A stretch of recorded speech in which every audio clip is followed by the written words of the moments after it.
Selamat datang di Dunia Tani, dunia tentang pertanian, peternakan dan hewan buas. Kali ini admin akan memberikan informasi tentang hewan impala, di mana impala menjadi makanan favorit semua hewan predator seperti cheetah, macan tutul, buaya, singa ataupun hiena. Kejadian ini direkam di Taman Nasional Uganda, Afrika dan negara-negara Afrika lainnya. Silahkan simak videonya, namun sebelum lanjut silahkan tinggalkan like-nya dan subscribe agar admin lebih bersemangat memberikan informasi kepada Anda karena subscribe itu gratis.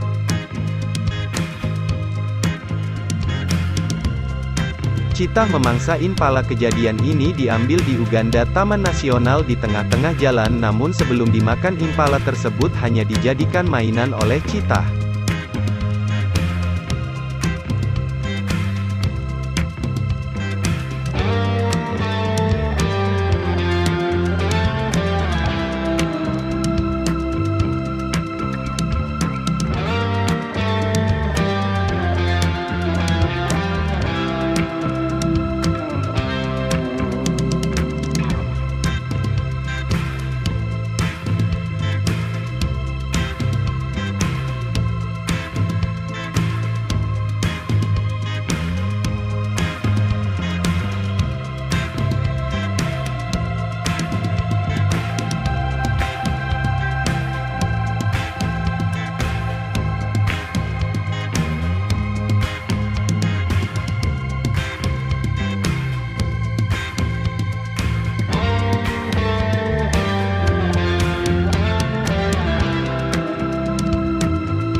Impala dimangsa oleh hiena, sungguh sangat kejam karena apabila dimangsa hiena karena tidak langsung dibunuh namun dimakan, digerogoti sehingga mati kehabisan darah dan kesakitan.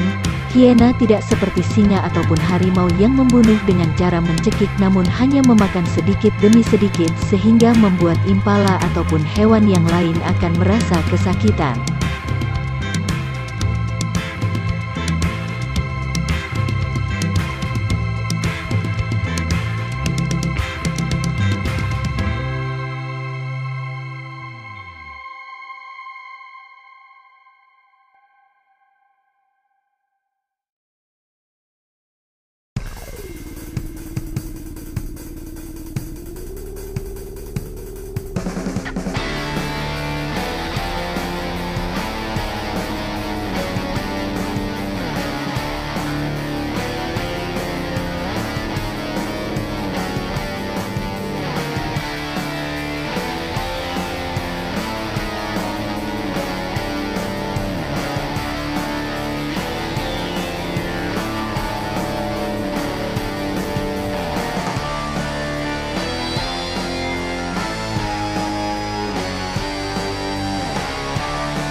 Impala masuk ke air, kakinya dimakan oleh buaya, namun keberuntungan impala dapat lepas dari mulut buaya. Namun sayangnya keberuntungan itu tidak sampai di darat karena di darat sudah ditunggu oleh leopard sehingga dimangsa oleh leopard.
Impala dimangsa oleh singa. Singa sering berburu di malam hari karena singa memang cenderung aktif di malam hari. Walaupun di siang hari singa pun mampu berburu, namun tidak seperti saat malam hari. Kejadian ini diambil dari padang rumput di Afrika.